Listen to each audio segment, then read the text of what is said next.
Untitled Organic Tequila is so crisp, so incredibly smooth, it's simply in a category by itself. This is luxury. Life tastes better naturally, so should your tequila. This is Toledo. Enjoy responsibly. Visit ToledoTequila.com to get your bottle of Toledo Organic Tequila. Get a 10% discount on DJ the Money Coach by entering promo code MONEY at checkout. Again, that's ToledoTequila.com, promo code MONEY to get 10% off your Toledo purchase. Now, let's start the show. Hello, everyone. Welcome to another episode of the DJ the Money Coach Financial Expert Series, brought to you by the 7 Spheres of Money. Thank you for joining us for another powerful interview. So we're just going to go ahead and jump right in. DJ is going to give a brief introduction of himself and who we're speaking to today. So what's going on, DJ? How's everything? Hey, man, everything's great. And, we want to give a shout out.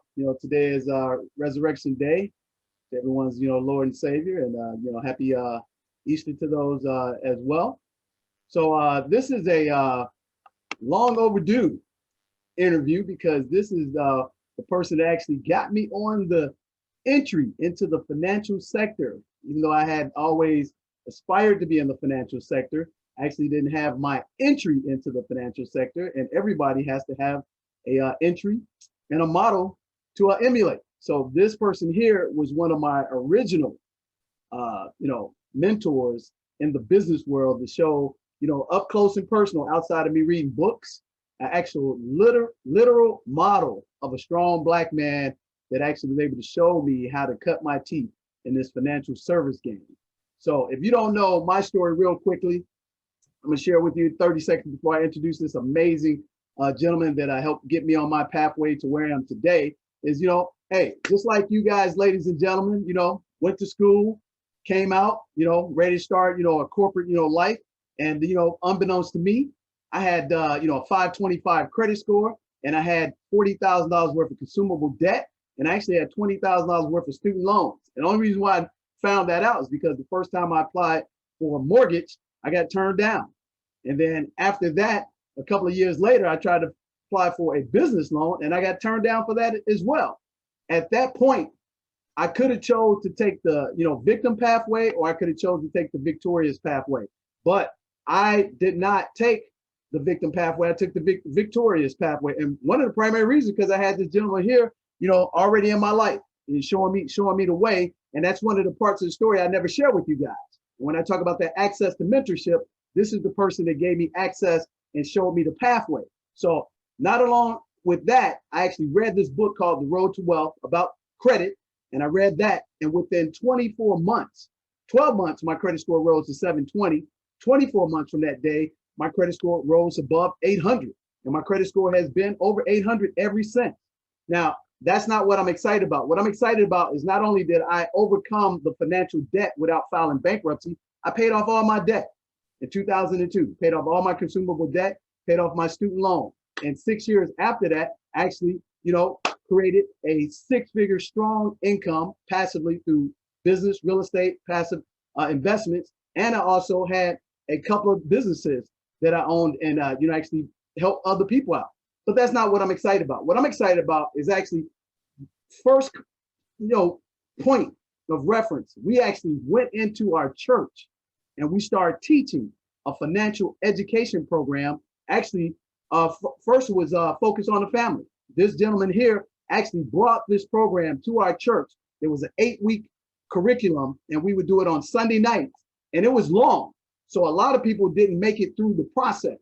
But in the process of doing that, we actually figured some things out, and with an introduction into the financial industry, actually, took the tools that were laid upon me and start teaching this into churches, schools, YMCAs, state of Illinois, and all that great stuff. And it all was because I had somebody to actually, monitor and model myself after, and actually had somebody who was open up the door, to me as a person who was rough around the edges. So that's what I'm excited about. And fast forward today, 20 years later, actually longer than that, it's actually been 26 years, to the month, actually a week from now, I'll actually first have met this guy. That's the irony of it. So with that said, we've had an impact.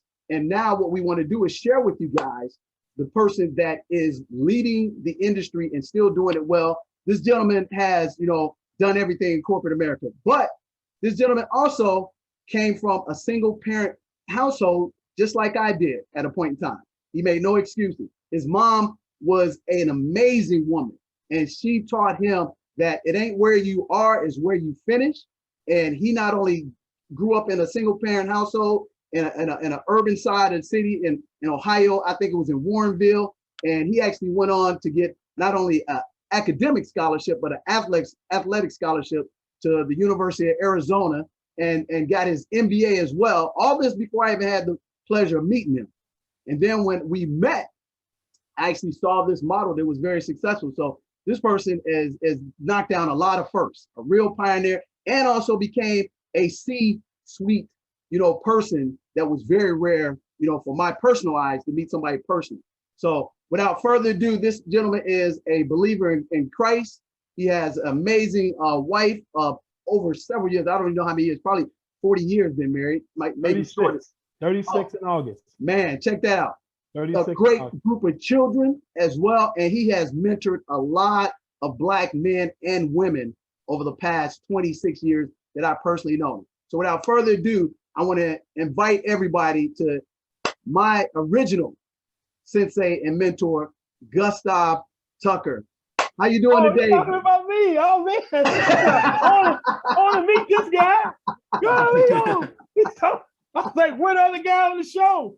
I said, I want to meet this guy. Woo! Okay. Hi, how y'all doing? Hey man, we're fired up, man. We're fired up. Like I was telling Nick, man. Nick, this is, hey man, this is how you connect the dots, brother. This is how you connect the dots. Okay. So Gus, man, how you doing, brother? How's that wonderful family, man? And thanks for taking time out of your busy work day, and especially on Savior's Day, to actually share this special time with us. Yep, they're down. My brother and my wife are actually downstairs. I had to stop eating because I'd be asleep on this call if I'd kept eating. But we're doing good, man. Like I said, we'll be married 36 years in August. We've got 3 kids. They're 33, 32, and 31. My youngest one, Ashley, just bought her first investment property last week. Oh man, congratulations. Yep, and so she's building a real estate portfolio. She works at Instagram. She's an executive at Instagram. And my middle son is a nurse. And my oldest daughter, she's a business owner. And she's building a business right now in the, I would say, what would I call it? Kind of the interior design meeting space. She was one of the top, not a meeting planner. Meeting planners came to her company to create the atmosphere that they wanted in their events. And their events started at $500,000 and up. So these are big dollar events. And so she learned from the best, and now she's out doing it herself. So the kids are doing good. And my wife, she's doing great. In August of last year, she had a kidney transplant. So with this whole COVID thing, we've been very just mindful of that, because her immune system was down. Now it's coming back up. She's getting really healthy. And so I'm excited about that because my best friend is getting on the mend and doing good. So that's good. So we're blessed, man. And I've got several things going. So now it's a time to finish strong. So that's what I'm focused on, finishing my race and finishing strong, man. Oh yeah, definitely. This is a race, man. And another thing that's so funny is that it ain't even 3 degrees of separation. Actually knew his wife actually knew my mom. Grew up with my mom. That's how small the world was, dude. It's amazing how things are connected. So with that said, Gus, why don't you give us, man, a quick backstory? I know I didn't do a great job on your backstory, but tell us a little bit about your backstory. Okay, see, I'm old, so it takes a long time, but we'll do it quickly. So I grew up in Ohio, a small town called Warren, Ohio. It's about 30 miles from Akron. Now everybody knows Akron now because of LeBron James, but they were rivals of ours, not his team, but that city, because they were right down the road from us. So I grew up in Warren, Ohio. It's a blue collar sports town, automobile, steel. and related industry. So when I was growing up, that was booming. And I played high school football, baseball, and basketball. To give you an idea, at my high school football game on a Friday night, we'd have 20,000 people in the stands. And it would be on cable TV. They were selling my jersey at the sporting goods store with my name on it. That's high school football in Warren, Ohio. Okay, so I played there, was all state in baseball and in football. And so I ended up taking a scholarship at the University of Cincinnati. I didn't go to Ohio State. Woody Hayes came to my house. We turned him down. Bo Schembechler came out from Michigan. We turned them down because they were football factories. I wanted to get my education and I wanted to play ball. I wanted to do both. So I went to Cincinnati to be an engineer because they had a great engineering program and to play football. So I started as a freshman at running back, and then our coach left and I went to Arizona, played at Arizona, played linebacker, graduated from there. And I broke my leg my junior year, tibia and fibula, bad. Like my leg was like this, right? And this was my foot over here, kind of like Dak Prescott. Yeah, kind of like that. So that ended my career. And I was always a good student, but I did a really good job. And so I got real serious about school, even more serious. And I started taking every graduate class, every class I could get into. And at that time, let's go back to mentorship. At that time, our business school was trying to get better. So we were hiring people out of industry to come in and teach our business school. So I took this advertising class, advertising marketing class.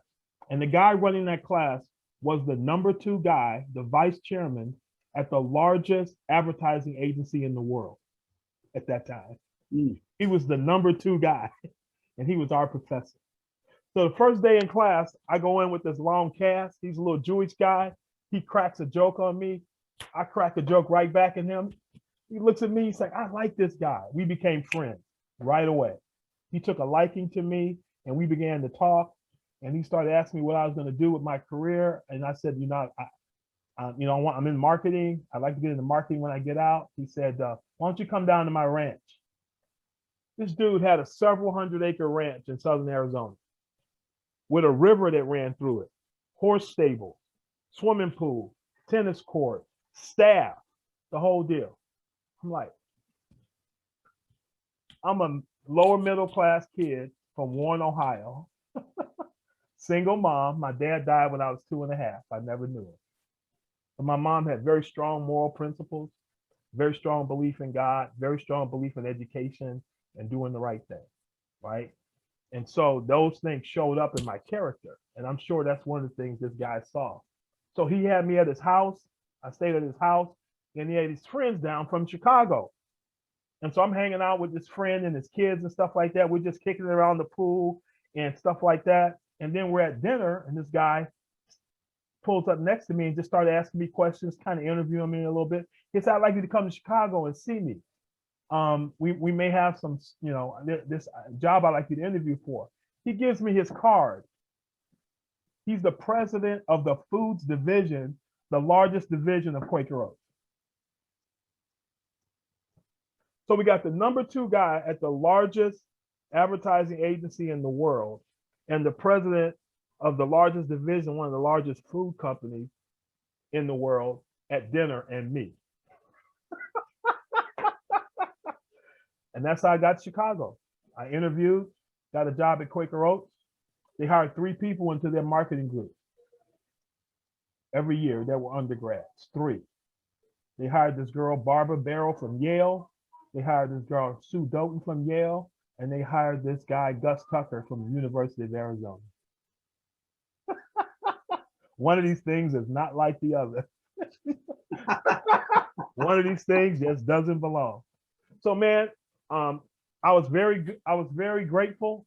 I had some people take me under their wing because I was a fish out of water, man. I had 2 suits when I started at Quaker Oats, 2 suits. One of them was gray and one of them was peach.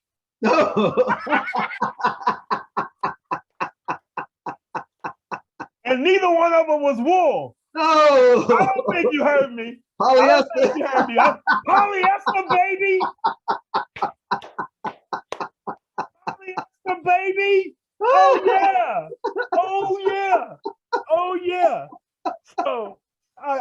many funny stories?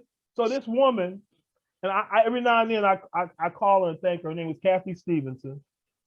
She went to Dartmouth, really sharp, really smart woman. She's an executive in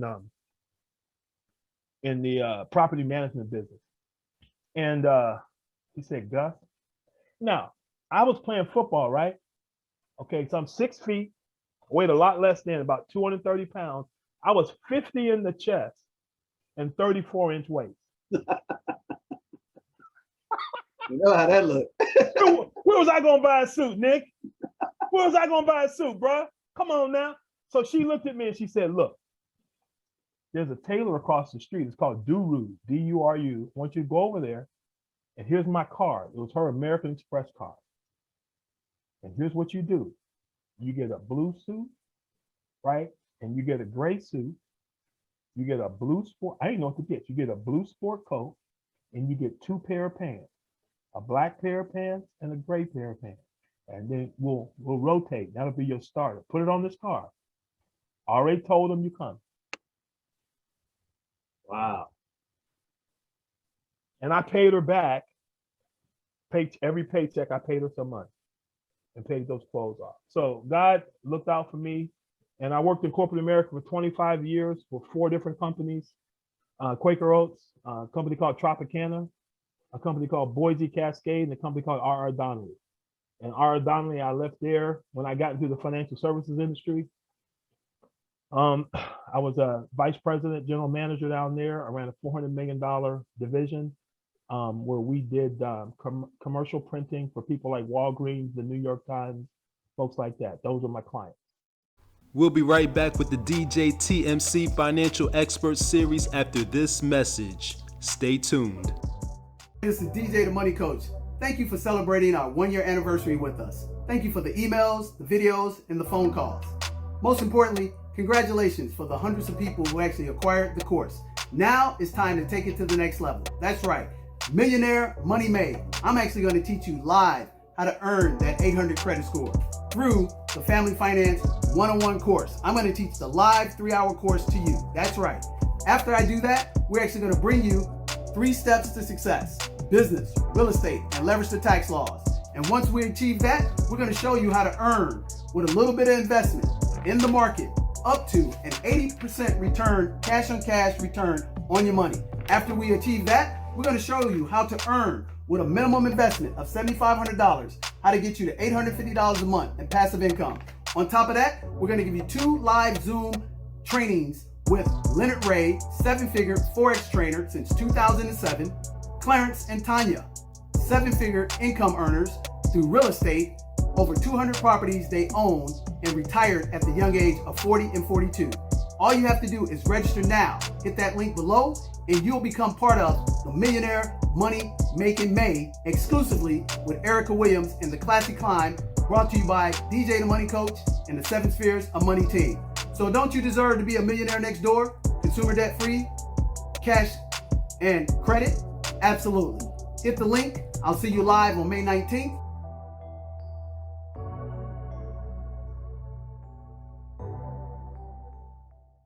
I got into the financial business because I went to a men's ministry event called Promise Keepers, and the Soldier Field in August, and it was hot, man. I was about to pass out, so I said I got to get out of here. So I went to go look at some of the vendors. Long story short, ran into a ministry that taught finances to people, and I started looking at it. I said, man, this stuff, I don't know any of this stuff. Man, we need to know this stuff. So I took it back to my pastor and said, hey, pastor, we need to teach this at our church. And he said, great. It's on you, bro. So I'm like, what? So I went to the training, went over a weekend, went to the training, thought about doing it full time. So I started, as Dale said, teaching it at our church. It was a long course, but what I learned was this: nobody knew the information, including me. And it's something that we all needed to know, the basics about finance. No joke, less than 2 or 3 weeks later, after I started that class, this guy I knew from another business called me up, and I knew it's a recruiting pitch. I was like, dude, what is it? He said, well, I just got in the financial services industry. and I wanted to talk to you about it. So he came over to my R.R. Donnelly downtown. About 5 minutes into the presentation, I said, I'm in. How much is it? What I got to do? That was 2002. And I've been in it ever since. And the vision was and is to really to wipe out financial enslavement in our community. Because until people are financially free, they're not going to be free in other ways. And it's still a problem. It's still a problem. So I'm still working on that through a couple different avenues. Yep. So that's the quick story. Oh yeah, man. Oh yeah. We yeah, we went through those processes. I mean, that's funny you said that, and it's funny that we still have that challenge right now today in 2021, and a lot of that has to do with just the way people have been indoctrinated through these antiquated systems to actually keep them in their position where they can't own, their whole entire agency and enterprise. I mean, agency themselves. I mean, agency, like people think in terms of a business, but agency, financial independence, financial freedom, and like you said, those are Siamese twins. So with that said, when did that entrepreneurial bug really kick in, and kind of, share with them, some of the things that how we intersected that got us on that pathway to actually, get us our financial, independence. I tell you, the first business I got in, I was buying some insurance from a guy that my wife went to school with, and so he said, man, he's looking at my taxes and stuff, and he said, man, you need to get a business. You're getting killed on taxes. I'm like, what's that? What's a business got to do with me paying less in taxes? So learning number one, the tax laws are set up for business owners, not for the everyday individual. The system is set up. And this may sound cold, but the people with real money look at everybody else as working for them. Need to say that again, my friend, because we keep it 100. Everybody. There's about maybe 3,000 people that own everything. That's about in the world. In the world. I don't think they heard you, Gus. 3,000 people in the world. I've got Bill Gates' tax return on my computer. Okay. He said he gave away all his money, right? So he claimed. Well, no, technically he did give it away. Technically, yes, but we know better. That's a true statement. He did give it away. So the key in life is to own nothing and control everything. So he don't own the money. He just controls it. So he did technically give it away. Right. To a little bitty fun. Yeah. To a nonprofit, he funded it with about $40 billion. And he made the money tax free. So when you own a business, the purpose for owning a business is so you can buy your life back. Because that system called the business, save yourself, system means save yourself time, energy, and money. Save yourself time, energy, and money. So that system creates an income for you, so you don't have to then work for the income. The system creates it for you. And that system is tax deductible. The whole thing. So I'm like, well, Dad. So the first business I got involved in, which is a good business, and it's a good business today, is very misunderstood. It's a multi-billion-dollar company up in Grand Rapids, Michigan, called Amway. Now, back up. Amway, why in the hell would I want to get into that? Well, because it's a multi-billion-dollar debt-free company. When I was at Quaker Oats, I worked for a little-known brand called Gatorade. I was a director of marketing. Guess who one of my clients was? Amway. They were my customer. I sold products to them. Tens of millions of dollars. And do you know we had payment terms, 2% 10, net 30. So if you paid within 10 days, you get 2% off. After 10 days, between day 11 and 30, you got to pay net. They would pay they would pay when they submitted the invoice before the shipment. Just think about that, Nick. Sometimes we have people who got problem paying us $995. They were paying us when they did the order. And people say it's a bad business. No, they were great customers. They ordered like clockwork, right? So so I got involved in the Amway business, and I did well at it. I made money. 7 years in a row, I went on an annual trip. I made between 80 and 100 grand in Amway. On the side. On the side. I was working a day job. And this was back in the 90s. In the 90s. So double that. In the 90s. Back in, I got in 90. So, but what I learned was, I learned marketing, I learned sales, I learned leadership, I learned people skills, I learned organization, I learned entrepreneurship, I learned about taxes. I learned about a lot of stuff. All these systems that I needed in my life, I learned them through the Amway business, right? And I did the Amway business from 1990 through, I have a jacket on, I had it on today in 2002. It's a really good jacket, I still wear it because I got it on a trip that I went to. So I was doing that until like 2005 is when I stopped.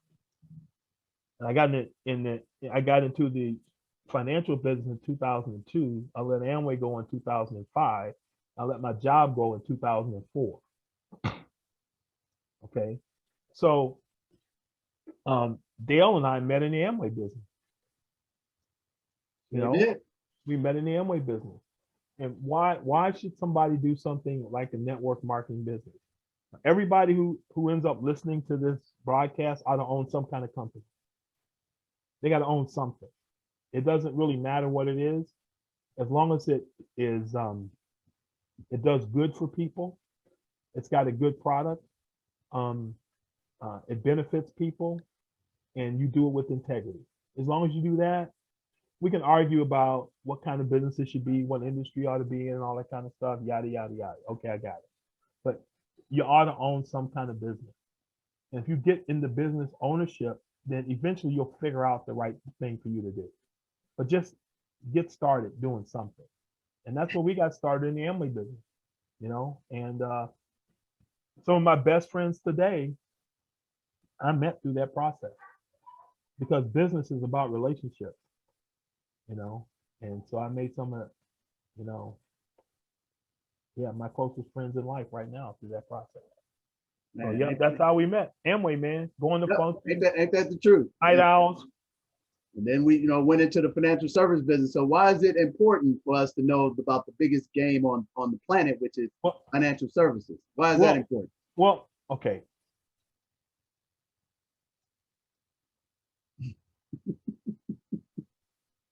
Okay. At the end of the day, whatever you do, think about this one. Y'all ever been to a toll booth? Oh yeah, too many times in Chicago. Booth, right. So imagine this. Imagine you were in the toll booth business. Is that a cool business or not? Oh yeah, man. Is that a good? Multi-billion dollar business. Every day, what do people do? They drop money off at your door. They bring you money. There's only two ways to get money from people. You take it from them, that's called crime. Or they give it to you, that's called business. All the money you want is in somebody else's pocket. How do you get it from them? One of two ways, crime or business. So I chose business. So think about a toll booth. People pay to try to get somewhere, right? And they drop off money to take the trip. Well, guess what? Whatever trip you're on to create income, you end up with what at the end of it? Money. So if you end up with money, at the end of the day, you got to go see a money guy. You got to go see a money guy about your money. So if no matter what you do, you end up with money. If you sell tequila and you do a good job, what do you end up with? With money. Money. If you own a financial services agency, you do a podcast, you get advertisers, you get people to be affiliate marketers, whatever. What do you end up with? Money. You got to go see a money guy on what to do with your money. So I said, why not be in the money business? It only makes sense. They asked Bonnie and Clyde why they robbed banks. What'd they tell them? Got money in them. That's where the money is. 2 ways to get money: business, crime. I chose business. So you need to learn the money business. Whether you're going to be in it or not, you need to learn the money business. Now, in the past, I've been on the personal side, and I still do the personal side, and I'm building an agency. I'm in 15 states right now, and we're continuing to build an agency because individuals need to have someone to walk them through the money game, to have a plan. So how many of you listening to this, when you hear it, I want you to answer this question. How many of you can walk over to somewhere in your house and pull out your plan, your business plan for how you're going to be wealthy and create multi-generational wealth?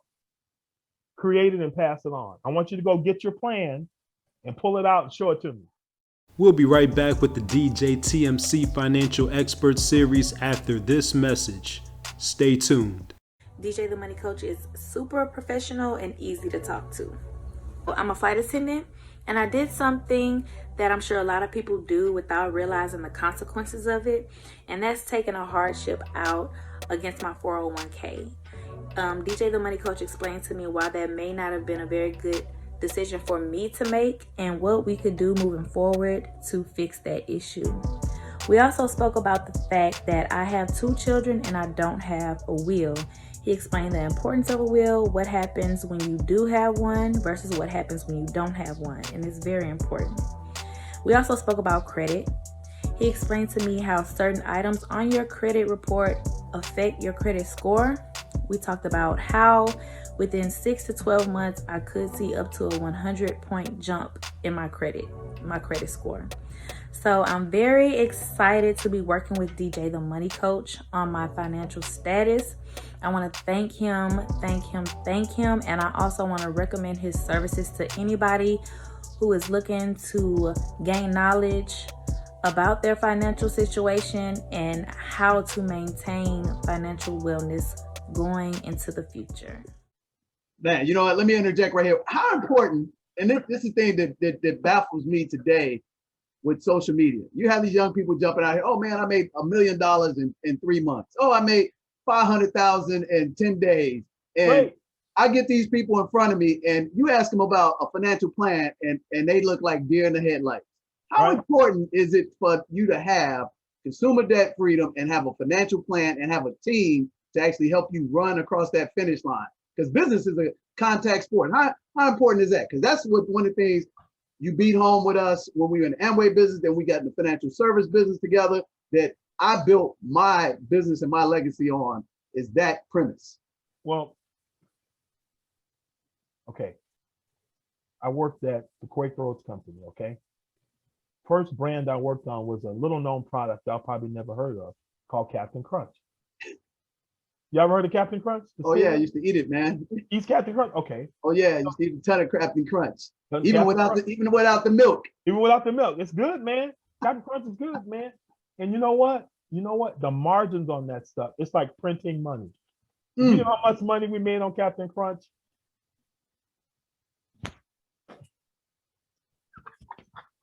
It's like printing money, man. Okay, so every year we did this thing called marketing plans. From like September to January, I didn't see daylight. We were doing a 5-year plan where we would basically, it's like if you've seen a building be rehabbed, like they take it down to the studs and then they rebuild it. We would take the business down to the studs every year and rebuild it in the sense of to look at everything: income, cost, marketing spending, people, everything. And we build a marketing plan, and then we'd have to present it up the line all the way to the CEO to get approval every year. Then they would give us assets that we would invest to grow the business. It was called our marketing budget. Okay. And we had a responsibility for revenue, manage expenses and profitability. Revenue, expenses, and profitability. Because we were running a business. You are running a business. It's called You Incorporated. Mm. You are responsible for revenue, expenses, and profitability, and to have a plan. No business of any merit does so without a plan. Mm. If you're a public company, one of the things you're required to do is to have disclosures. Mm-hmm. Your annual report is a Annual report, baby. An 8K, a 10K, they're all disclosures because people, before they invest their money, they need to know what the heck are you doing with it before they buy your stock. Okay, so if you were a company, the only way I could invest in you wouldn't be based on your word, it'd be based on your financial statement. Mm.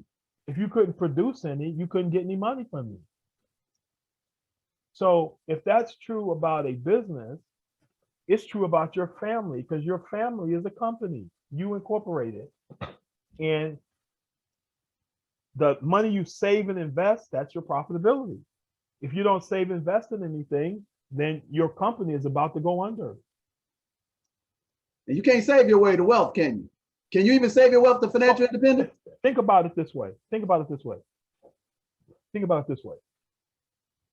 Most people, when you say I want to be, okay, first of all, what is financial independence? You got to define that first.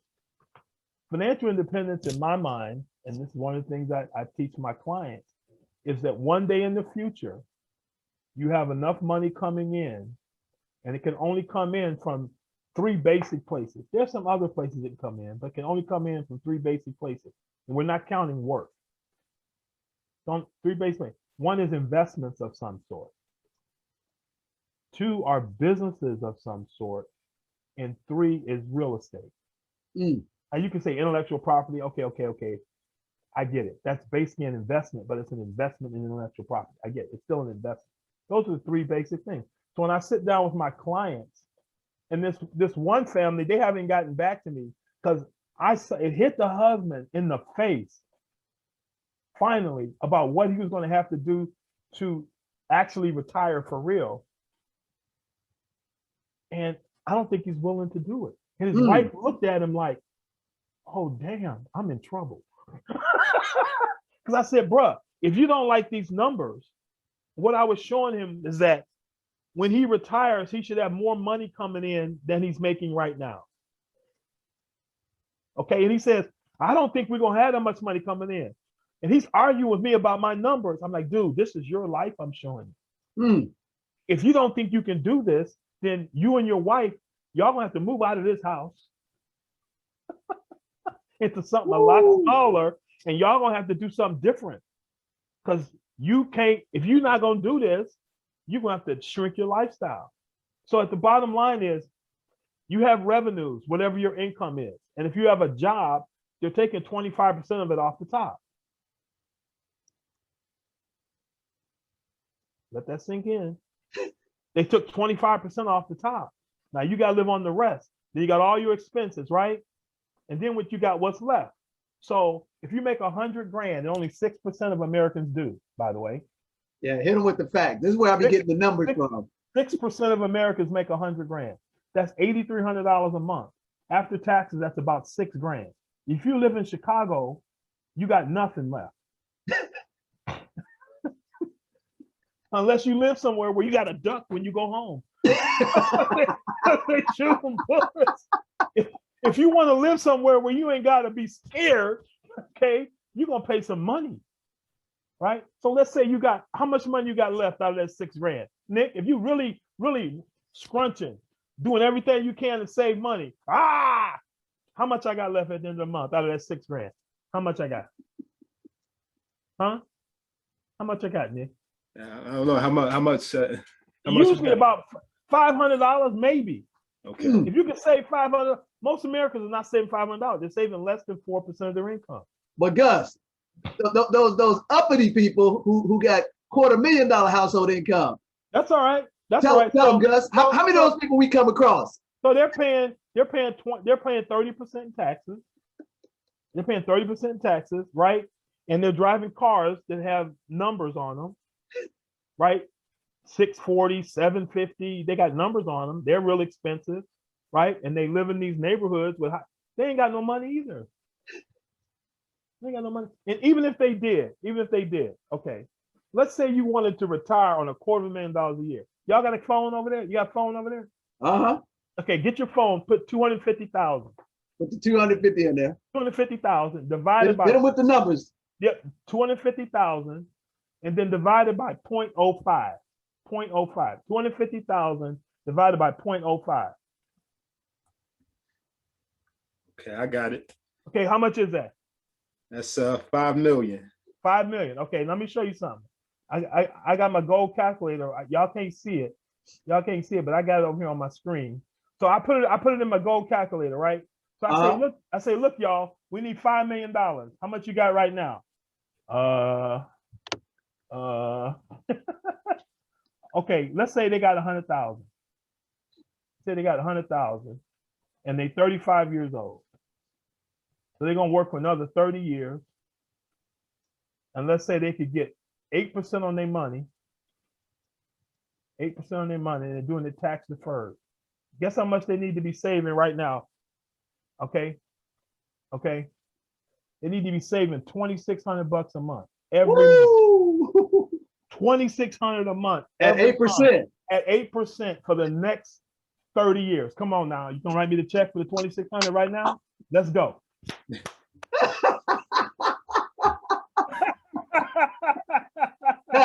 Now, with that said, here's what I don't think they understand. You've been doing this for 30 years. Yeah. How are the numbers? Do they change? Oh, yeah. Because people say, oh, that was back then. That don't represent now, Gus. Oh, shoot. Dude, if you want me to adjust it for inflation, it's going to get worse. If inflation is in 3%, and that adjusted for inflation, it's $2 million today's dollars. It's $5 million. It's $2 million in today's dollars. So what I'm saying to you is that you're not going to save your way to $2,600 a month. Usually, unless if you make 250 grand, that's 20 grand a month. After taxes, you might be bringing home maybe somewhere between 12 to 14. So if you're saving 2,600, you have really dialed your lifestyle way back from where all your buddies is living. And you are living really small to save 2,600 a month. You're gonna get 8. So you can do it, but it's gonna take 30 years. But what if you owned your own business and it was cash flowing you $10, $20, $30,000 a month 5 years from now? Which plan do you like better? So I work on the personal financial services side, working with families, and I'm building an agency around helping people to understand those things. Okay. And then about 6 months ago, so for a while, I was a small business consultant with the Chicago Urban League. We ran an entrepreneurship center. We were there to help Black and brown businesses learn how to scale. So for 3 years, basically 8 hours a day, 10 hours a day, I consulted with small companies on how to grow their business. The biggest issue they had, three big issues they had: access to capital, access to the best systems, and access to clients. Okay, so we would teach them systems because a business is a system. So you got to have systems. So most people don't have their systems written down, codified, written down, duplicated, so they can duplicate it, right? Then they don't have a process to get clients on a regular basis, but the big one is access to capital. So we were working on this back in 2007, but it didn't work out. But some of the guys I was working with, they came to me and said, Gus, this is what we're doing. Do you want to work with us? So what are they doing? Let me show you something. You ever seen this book before? Oh, can't see it. Can't see it. It's called Black Titan. Black Titan. Oh yeah, I've read that one. By A.G. Gaston. Okay. So right here in the front, A.G. Gaston said this right here. You know what our people need now, Carol Ann? Now, A.G. Gaston was 80 years old, He was in the hospital getting his leg cut off below the knee for diabetes. When he wrote this right here, what I'm about to say, that's what was going on with him. So his niece was at the hospital visiting him before he was going in for surgery. This is what he said. You know what our people need now, Carol Ann? Their own stock market. I wish I were 10 years younger. That's what we need. Hours later in the recovery unit, he returned to the same discussion of investing in securities with no mention of his very own personal loss that day, his leg. So this guy died worth several $100 million. But when he was 80 years old, which is like 40 years ago, he was thinking we need to own our stock market. Well, next year in 2022, our team is launching 2 stock markets that are Black owned. You heard it here first, baby. We're launching a stock market. It's called the Dream Exchange. And now I want you to understand this. Write this number down. Write this number down. 100 trillion.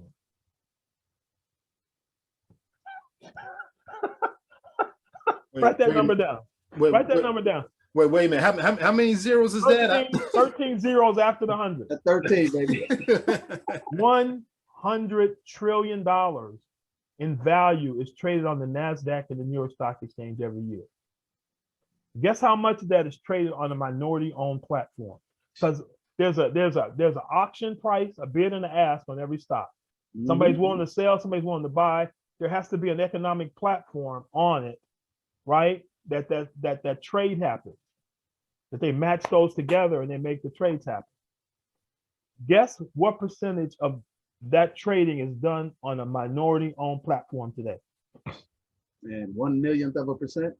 1/1,000,000th of a percent. Nick, what do you think? It's a round number. It's a round number. It's a round number. 0. That is a round number. That's a very round number. It's a round number. It's a round number. 0. Okay? So think about how many people of color money is invested by institutional investors. What do I mean by that? Pension funds, sovereign wealth funds. I mean, countries that have Talk to them. Investment funds, sovereign wealth funds. Talk to them. Pension funds, insurance companies, endowments. I'm gonna give you a 1-minute commercial on endowments in a minute. Endowments, okay? $100 trillion is traded. So we're gonna launch an exchange in which they're gonna be able to trade on our platform. So here's my new favorite thing to say. Any percentage of 100 trillion is a big number. That's right. So what percentage of business y'all gonna get, Gus? We get 1%. What's 1% of 100 trillion? Man, I got to be $1 billion, ain't it? 100 billion. 100 billion. My bad. 100 billion. 100 billion. 100 billion. Okay. 100 billion. 100 billion. Okay, so that's exchange number 1. Exchange number 2 is it's called a venture exchange. I never heard of that. You're right, because we're creating a new stock, a new security that doesn't exist today. It's called a venture stock. Well, Gus, pray tell, what is that? That's private companies. Because right now you have private companies and they have stock, but it's illiquid. It can only be sold to an accredited investor. Tell them what accredited investor is, because we got a lot of so-called gurus on social media that claim they know everything. It's changing. It's changing, but basically, you got to have between 200,000 in income if you're single, 300,000 if you're married, $1 million net worth outside of your home. Okay, or nowadays you can be a Series 7, a Series 65, or a Series 62. Those are securities licenses that are held by FINRA, recognized by the SEC. They figure if you have those licenses, you know enough to do the due diligence on the investment. So the reason why they have accredited investors, they figure if you got that money, you must know how to keep it. So you know how to know how you do due diligence and analyze investments and read what's called a PPM, a private placement memorandum, which is what companies give you when it's a private company. That's what they give you to study before you give them your money. We'll be right back with the DJTMC Financial Expert Series after this message. Stay tuned. I created STEAM, STEAM. It's science, technology, engineering, access, and mentorship. And people might say, well, what happened to the math? Well, to me, it's self-explanatory. If you're going to be an engineer, you got to be good at math in some capacity. How does that translate when you go in these boardrooms with these Fortune 500 companies who just want to take money out of our community? How do you get them to, humanize our experiences and actually give us the value without us having to be validated through their lens? People don't understand when you start out in business, you got to pay your team first before you pay yourself. I'm going to say this. You got to pay your team first before you pay yourself because you invested in a system. I'm excited about meeting you guys because I think you're stumbling on something that's going to actually dissolve that system and actually make you as the number one player in the industry. Can you talk to that a little bit? You know what I can say? I can say that I have chills, right now at 4:19 Central Time, Thursday, March 4th, 2021 in Austin, Texas, hearing you say that. And I actually want to refer back to this clip whenever it is that we, do achieve some milestone like $100 million of gross written premium. The DJTMC Financial Expert Series is the #1 show featuring the hottest business professionals, working professionals, and entrepreneurs, from the seasoned vets to the rising stars. Email Nick at djthemoneycoach.com if you have what it takes to stand among the greats. Now back to the program. This venture stock exchange is going to allow companies that are much smaller, even pre-revenue companies. Okay, because listen, ideas are what people pay for. Exactly. Ideas are what people pay for, not necessarily revenue. Tesla just began to make money. And it's the largest car company in the world, and it just began to make money. Why? Because the idea and what they're doing, people believe in, and they're willing to invest in it until it makes money.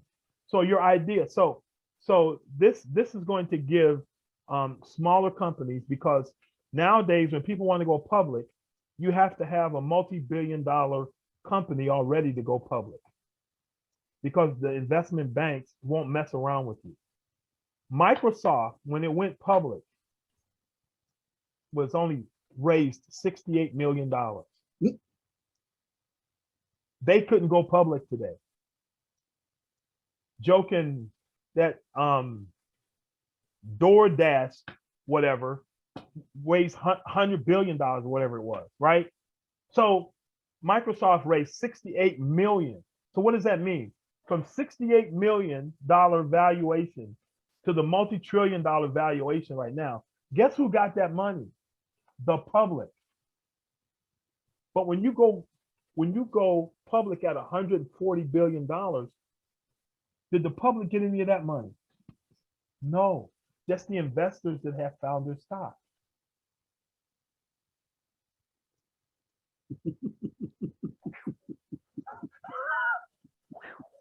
They go public, they took that money from you. Now you got to wait for it to go up from there to make any money. Mm-hmm. So we're starting a venture exchange. So companies who want to raise between 10 million and 500 million have a place to go. There's over $5 trillion in private capital right now.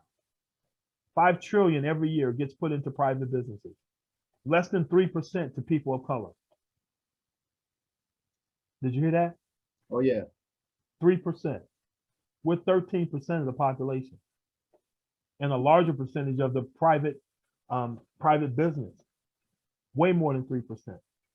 So we're a Black-owned stock exchange because we want to help Black and brown companies raise money, right?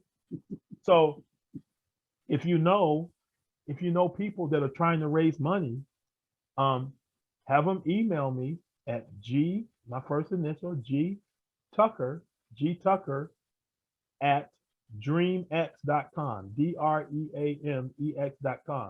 My responsibility at the Dream Exchange is to find good ideas and good companies that we should look at listing on our exchange. That's why I got that thing behind me. Okay, because we want to find we want to launch in the third or fourth quarter of 2022 with about 100 to 150 companies on our exchange who are able to sell their stock as a private company for the first time in the history of the world. Wow. Another exclusive, baby. I love it. First time in the history of the world. And trust me, he'll get it across the finish line. Because again, I've been knowing him for 26 years. The CEO of our company, there's a company, if you go look it up, it's called Archipelago. Oh, yeah.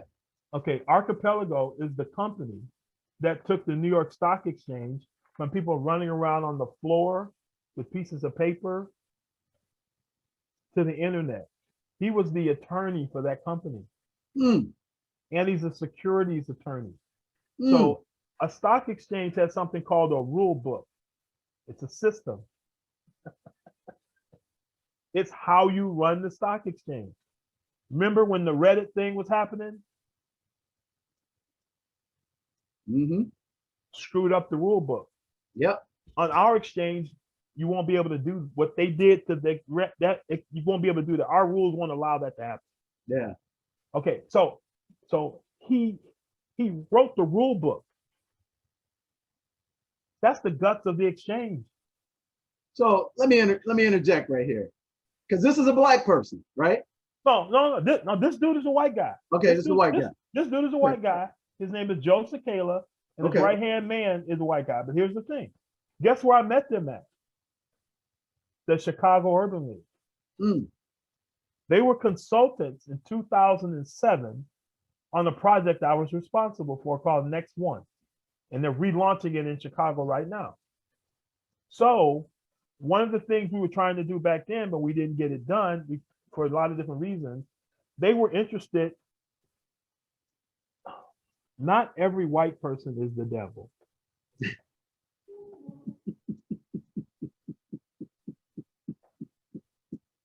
Okay? I love it.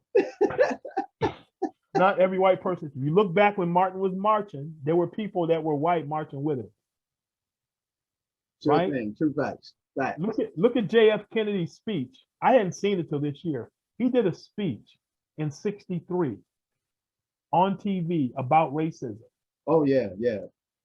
If you haven't seen it, you should watch it. Oh, it's powerful. I saw it about 6 months ago. Yep. So what I'm saying is that these guys, they understand this. Think about this. Think about this. What percentage of the population is brown in America? Think about it. That's black, that's African American or black people. That's Latino people, people who speak Spanish, and people who are Asian like Korean, Japanese, Vietnamese, and Asian like Indian. What percentage of the population is that, bro? Well, it'll be a majority based on the projections. I think they said it will be a majority by 2035. That's what I was about to say. 2035. But right now, it's almost 40%. So let's say you're running a business. And 40% of your business is underperforming. Could you get to the top of your industry with 40% of your assets underperforming? Oh, absolutely not. That's our country. The black and brown people are underperforming assets. Why? Well, let me ask you this. How well could you perform if you didn't have oxygen, air, water, or food? Zero. Okay. We're starved with air, water, and food. It's called access to financial capital. For business, that's air, water, and food. Okay. So we're going to get that. So these guys understand that. So they're business people. They're not just good people, but they're good business people. Now, wait a minute. Here's how you make a lot of money. Solve a big problem. Mm. Solve a big problem. Why is Gates worth what he's worth? He solved a big problem. We're looking at it right now. All y'all looking at a computer? It's either Apple or Microsoft. That's it. That's it. Only players in the game. Only players in the game. Solve a big problem. And you might have bought it from Amazon. Right. You know who the largest purchaser of airplanes are in the last 5 years? Largest purchaser of airplanes The government is in the world. Amazon. Amazon. Oh, wow. Bam. Wow. Guess who's number one in air freight? Amazon. Amazon. They do more air freight than Federal Express. Right. Yeah, more than Federal Express and UPS combined. So what I'm saying is, why? Because they solved a big problem. Right? So we're going to solve a big problem. It's more than a $5 trillion problem. Mm.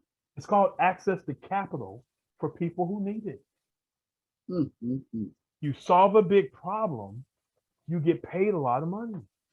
It's So true. if you solve a problem for a lot of people, are you doing good for humanity? Absolutely. Yes. Yes. So we're gonna. This isn't just for Black companies. It's for all companies. But it just so happens most smaller companies are Black, brown, or woman owned. Right. Okay. So we're gonna help a lot of companies, right? So get them my information, and we'll put them in our process, and teach them how to raise money. Man. There's a 16-step process to raising money. Oh, And the guys I work with, they've taken companies public. They know how to do this. Who out there is teaching you how to raise money as an entrepreneur? unless they coming on this channel, ain't nobody real doing it, because all these, gurus on, Instagram, YouTube, Facebook, it just surprises me. It amazes me. And one of the reasons why we call this the Financial Expert Series with DJ the Money Coach is because, we bring people like you that's been there, done that, versus these people who just hopping on a medium and claiming that they know how to do it. And even if you did make some money, you haven't been through a hardship to actually sustain the money. Yeah. So the guys that I'm working with on this project, I mean, he was the attorney and one of the senior leaders for Archipelago that basically ended up merging with the New York Stock Exchange. Mm. Okay. And we've strategically hired some of the best minds in the business to build our exchange, to build the rule book, to put this together. We're not going to be without our bumps in the road. And it's not like people are excited to see us coming, because we're going to disrupt the industry. There's going to be some Black folks at the table, the largest table that exists in the financial industry. Stock exchanges, Wall Street. Guess who's coming to dinner? Real Black Wall Street, unlike this So fun. So think about this. Think about this.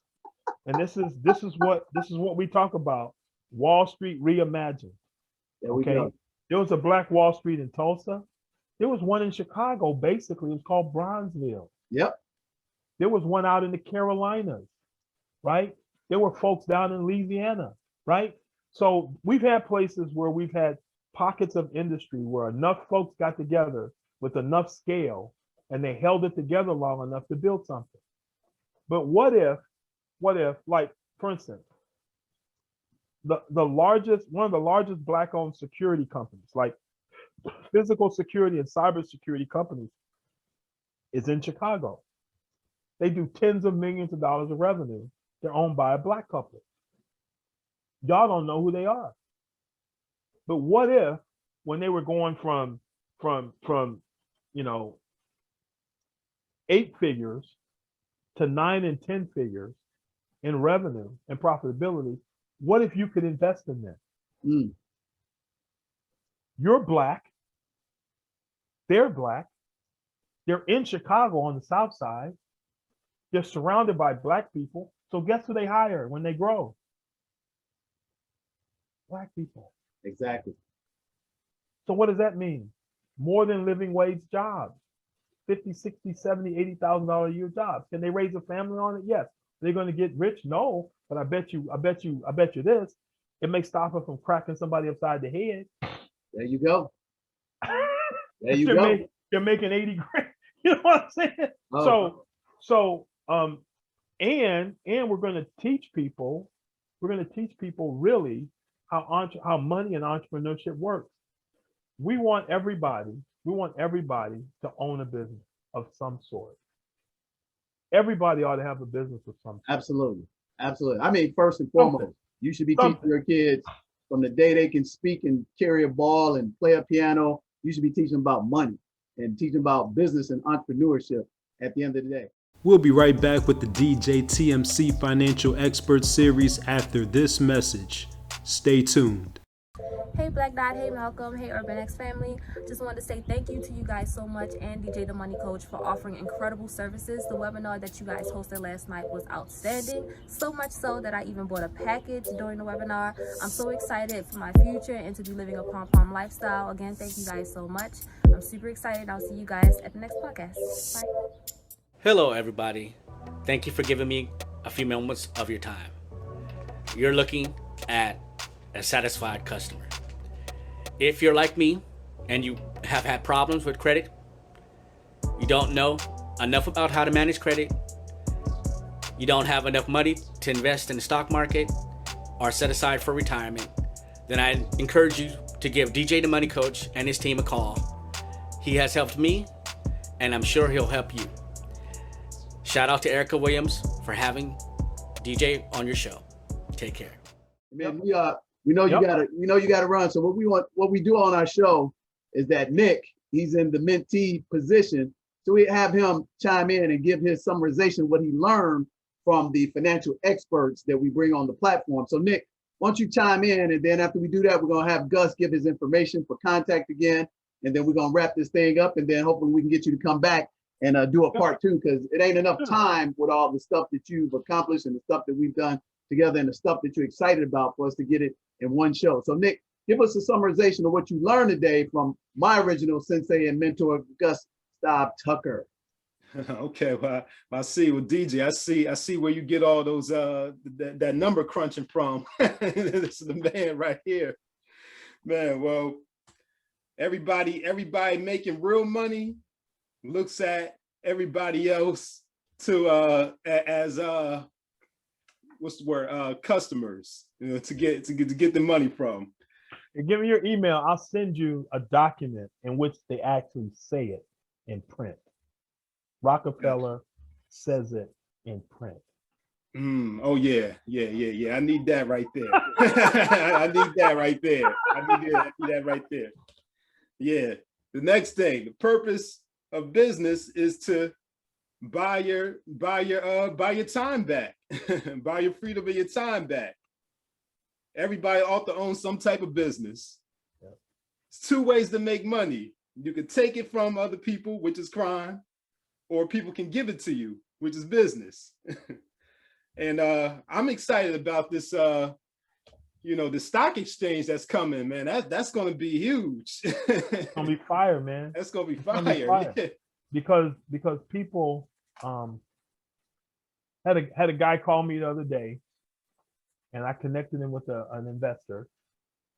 He's got a way of shipping product that needs to be refrigerated in like small unit sizes, keeping it cold and keeping it health-wise. It all the health, it meets all those standards.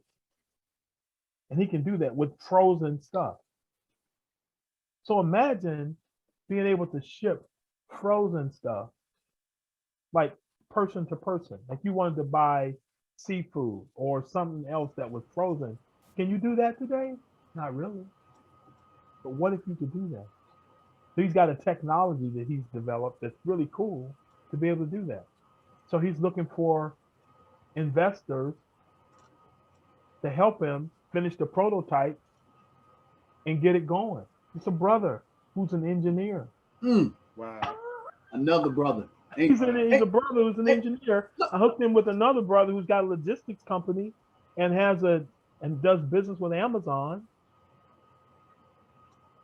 So, what else wrapping this up? Let me ask you this question. Why are we not learning about this in these institutions called, public school, universities, and especially for our Black people? Why are we not been exposed to that? And why have they not told the story yet about Reginald F. Lewis? I mean, you got all the credentials. You got the MBA.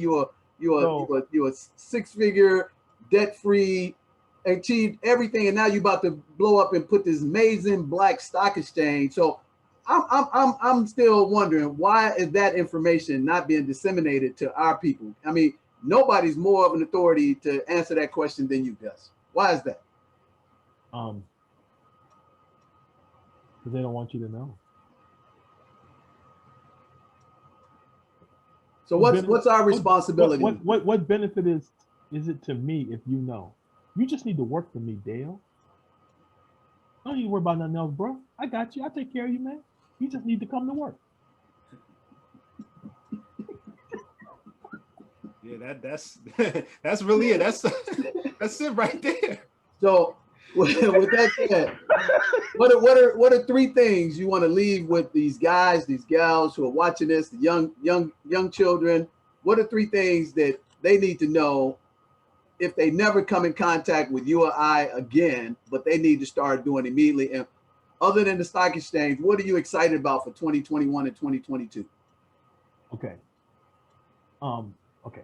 Keep it real with them. The first thing, the most important thing is you need to understand what it means to have a relationship with God. I'm not talking about being religious. I'm talking about there's a God in heaven. He had a son, Jesus, who died on the cross for your sins.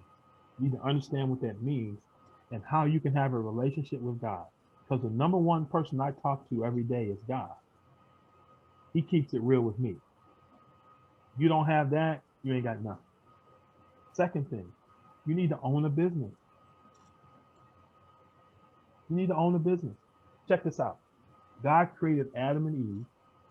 He put them in the garden and he gave them a world to manage. The whole world. He didn't say manage other people and have dominion over them, have dominion over the whole earth. So wealth was not a problem for God and for God's people to have it. The problem is wealth having people. So God has no problem putting you in a position of having all you need. But you need to understand, what does it mean? What does it mean to be a good steward? God owns it all. He wants you to manage it. So learn what it means to be a good relationship with God, learn how to be a good steward. Because once you learn how to be a good steward, you'll get your own business to own. If you don't take care of where you work at today, you're not going to get a business that you own. So be a good employee, but use being an employee to learn how to run your own company. But you got to get your own company. The third thing is, men, Black men, take care of your family. Every problem in our society is a husband male problem. Because if the family holds together, our society holds together. Men, especially you Black men, take care of your family. That's what I would tell them. Matter of fact, I think that's what I just told them.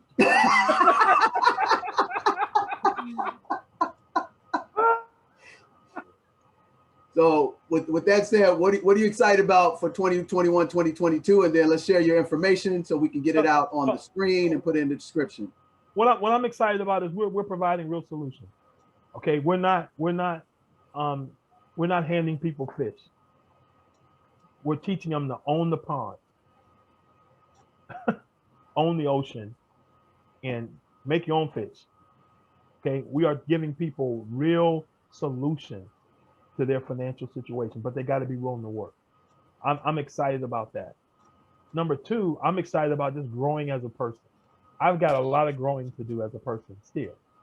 I'm excited about growing more as a person and being a better person a year from now than I am right now. Third thing I'm excited about is just really spending time with my family. Now that they're grown and they don't live with me anymore, they're some of my best friends. Wow. And I'm excited to spend time with them because they're just cool people and they're doing some cool stuff. And so now we get a chance to really build a legacy. So read this book. Read this book. Okay, it's called What Would the Rockefellers Do? Real quick. The Vanderbilts and the Rockefellers both are worth $1.5 billion in the early 1900s. That's about $100 billion today. There are no Vanderbilt millionaires right now. None left. None. They're all gone. They blew $1.5 billion. Wow. $1.5 billion, which is equivalent to $100 billion. You know how you thought that Anderson Cooper guy was a Vanderbilt. No, he's a Vanderbilt by marriage, but he didn't get the money from the Vanderbilt. He earned it. Okay. He didn't get it from the estate. Wow. He earned it. So Gloria Vanderbilt didn't leave him no cheddar. No. Wow. No. Wow. No. But the Rockefellers give away $50 million a year to charity, and they have over 100 people getting checks from the Rockefeller estate, and they haven't touched the principal. Oh, you know what? You promised us you was gonna give us a quick definition of endowment. So before tell them that, and then we're gonna get out of here. Okay. Check this out. Okay. You know these folks that are giving all their money away? Mm-hmm. Okay. So I know, but tell them the real. One of the ways they do it is this. Let's say you run an endowment. You at Harvard. You run the Harvard endowment. So, bro, I'm gonna break you off $50 million. Okay, now you're gonna go invest it, right? And endowments, if you go look up endowments and you look at their return on investment, first of all, most of their investments aren't even in the stock market. They're outside the stock market because they can't control the investment. Mm-hmm. Okay, so their returns are usually close to double digits or more. So let's say you're going to get 10%. So I'm giving you 50 million and you get 10%, right? So how much is that? 5 million. 5 million. Now here's the deal. I want 2.5 million of that coming back to me. You get to keep 2.5 million in perpetuity.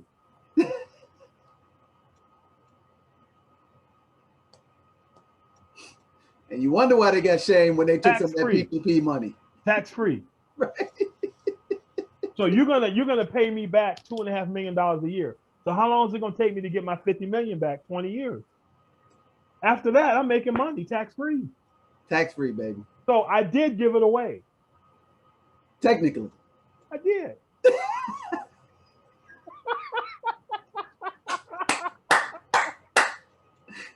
Woo! I love it. I love it. And they wonder why we call it the 7 spheres of money, baby, because we know the people. We've been in the foxhole getting this grind on. Me personally for 20 years and Gus for at least 30 years. So Gus, what's your contact information?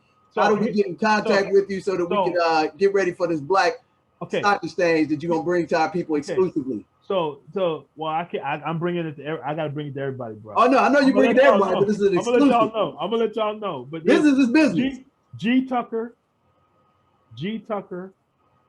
at DreamX, DreamEx.com. And this is a voicemail number that'll reach out to me. It's 312-569-0757. 312-569-0757. And this is as real as I can tell you, man. When's the launch date? So here's what it's predicated on. We've got a bill in Congress we got to get through Congress, okay? So it's called the Main Street Growth Act. Okay. And is there anything we can vote for? Well, support it? Here's the challenge. You remember back in 2018, there was a certain president in office that's not in office right now. He was trying to get a wall built, and it shut down the government when they said no. our bill was attached to that thing. Oh, wow. Okay. So we had nothing to do with it, but that's what they do. Real little bills, they patch them Right, other they bills stuff them inside. and they push them all through. So we got put on the hold. So we'll be back up somewhere between April and July. We'll get past. Once we get past, it takes about a year to get your SEC license. So that'll be like next July. So we're going to launch sometime after July of 2022. Okay. But we're building the exchange right now. Right. You're building the infrastructure right now. Yeah, we're building infrastructure right now. But we'll be launching in the third or fourth quarter of 2022. But we're looking for companies to put on the exchange. Okay, and guess what? We're going to be one of the first companies. So Dale, I would love to chat with people. They can reach me at the Dream Exchange. My name is Gus Tucker, and it's G Tucker, GTUCKER at dreamex.com, dreamex.com.